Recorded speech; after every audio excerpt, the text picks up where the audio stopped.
ये थोड़ा आश्चर्यजनक है कि उसने एक को ही जिंदा किया, और वो भी उसका अपना मित्र था,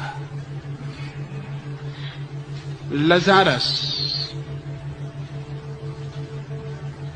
मामला बिल्कुल बनाया हुआ है। लजारस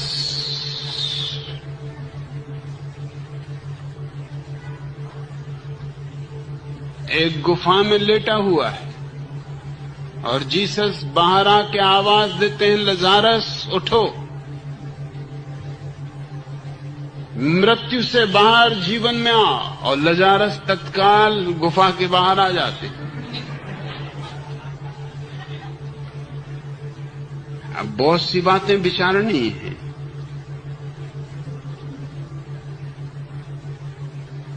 पहली तो बात, यह आदमी जीसस का बचपन का मित्र था।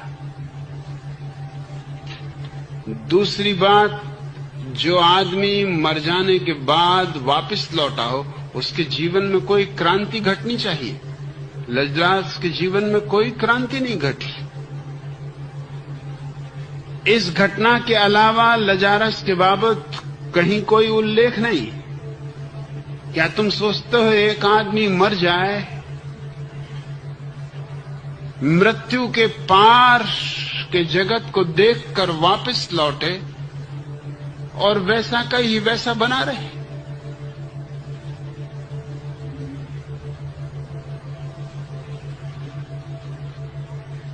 और जब एक आदमी को जीसस जिंदा कर सकते थे, तो फिर किसी को भी मरने की जुदिया में जरूरत क्या थी?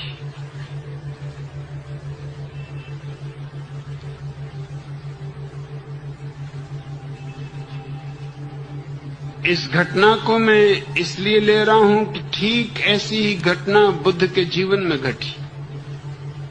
वे एक गांव में आए हैं, वहां एक स्त्री का इकलौता बेटा, उसका पति मर चुका है, उसका अन्य बच्चे मर चुके हैं, एक बेटा जिसके सहारे वो जी रही, वो भी मर गया। तुम सोच सकते हो उसकी स्थिति। वो बिल्कुल पागल हो उठी। गांव के लोगों ने कहा कि पागल होने से कुछ भी ना होगा, बुद्ध का आगमन हुआ है, ले चलो अपने बेटे को, रख दो बुद्ध के चरणों में, और कहो उनसे कि तुम तो परम ज्ञानी हो, जिला दो इसे। मेरा सब कुछ छिन गया, इसी एक बेटे के सहारे में जी रही थी, अब ये भी छिन गया, अब तो मेरे जीवन में कुछ भी ना बचा।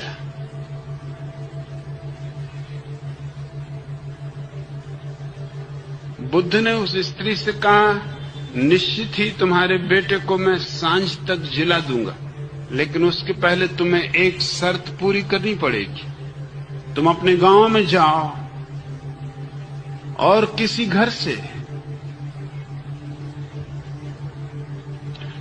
थोड़े से तिल के बीज ले आओ, ऐसे घर से जहां कोई मरा ना हो। बस वो बीज तुम ले आओ, मैं तुम्हारे बेटे को जिला दूं। वो पागल औरत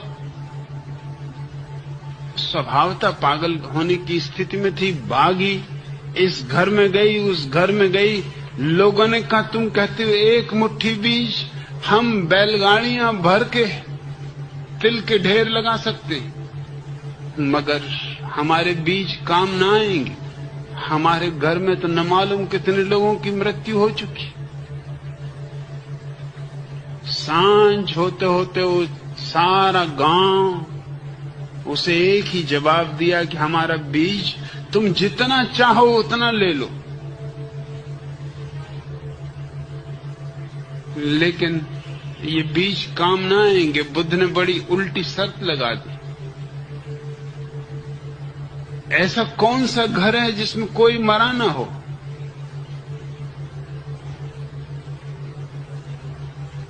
दिन भर का अनुभव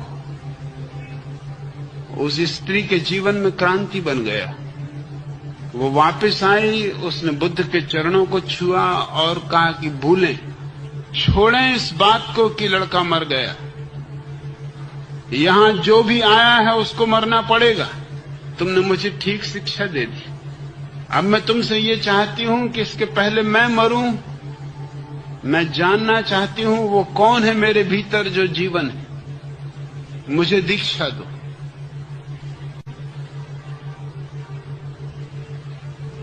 जो लड़के की जिंदगी मांगने आई थी वो अपने जीवन से परिचित होने की प्रार्थना लेके खड़ी हो गई। वो सन्यासिनी हो गई और बुद्ध के जो शिष्य परम अवस्था को उपलब्ध हुए उनमें अग्रणी थी। इसको मैं क्रांति कहता हूं। बुद्ध अगर उस लड़के को जिंदा भी कर देते तो भी क्या था, एक दिन तो वो मरता ही। लजारस भी एक दिन मरा होगा, लेकिन बुद्ध ने उस स्थिति का एक आध्यात्मिक रुख, एक नया आयाम ले लिया। हम हर चीज को ऊपरी और बाहरी तल से देखने के आदी नहीं। मैं मानता हूं बुद्ध ने जो किया वो महान है और जो जीसस ने किया वो साधारण, उसका कोई मूल्य नहीं। मेरी इन बातों ने पश्चिम को घबरा दिया। घबरा देने का कारण ये था कि पश्चिम आदी हो गया है एक बात का कि पूरब गरीब है, भेजो ईसाई मिशनरी और गरीबों को ईसाई बना लो, और करोड़ों लोग ईसाई बन रहे हैं।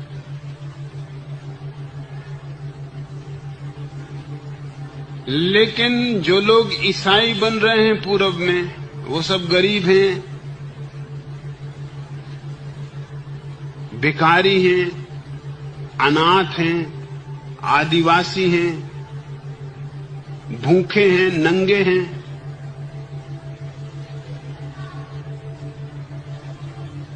उन्हें धर्म से कोई संबंध नहीं है। उन्हें स्कूल चाहिए, अस्पताल चाहिए, दवाइयां चाहिए, उनके बच्चों के लिए शिक्षा चाहिए, कपड़े चाहिए, भोजन चाहिए।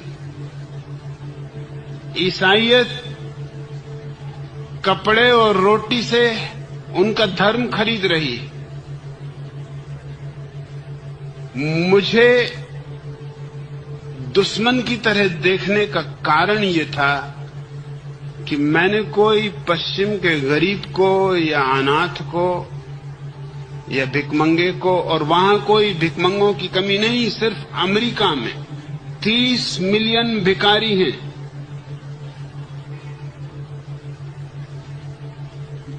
जो दुनिया के दूसरे भिखारियों को ईसाई बनाने में लगे हैं, वो अपने भिखारियों के लिए कुछ भी नहीं कर रहे हैं, क्योंकि वो ईसाई हैं ही।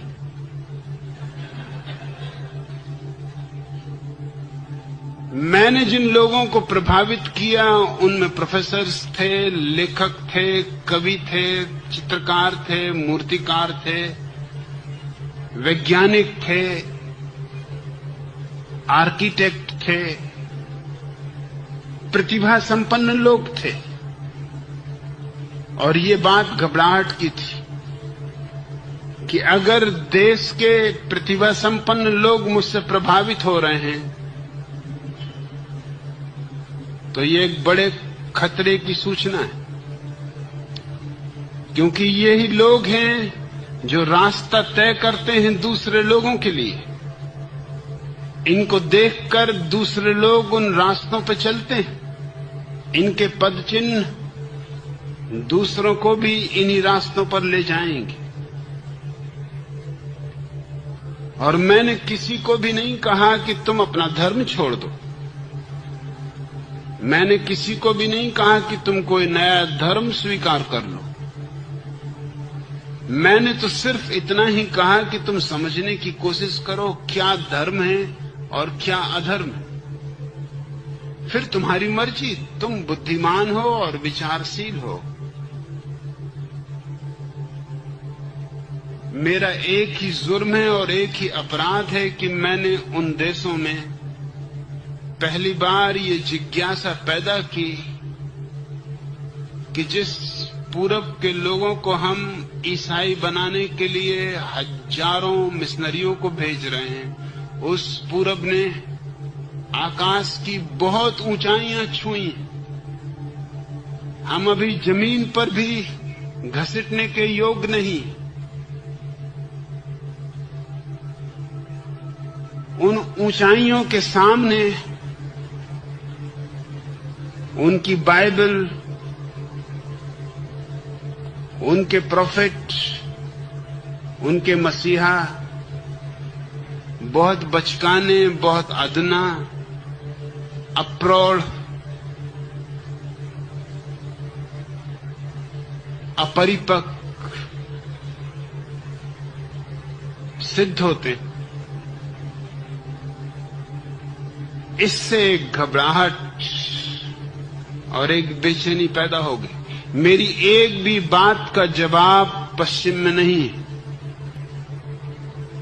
मैं तैयार था प्रेसिडेंट रोनाल्ड रीगन से व्हाइट हाउस में डिस्कस करने को खुले मंच पर, क्योंकि वो फंडामेंटलिस्ट ईसाई है।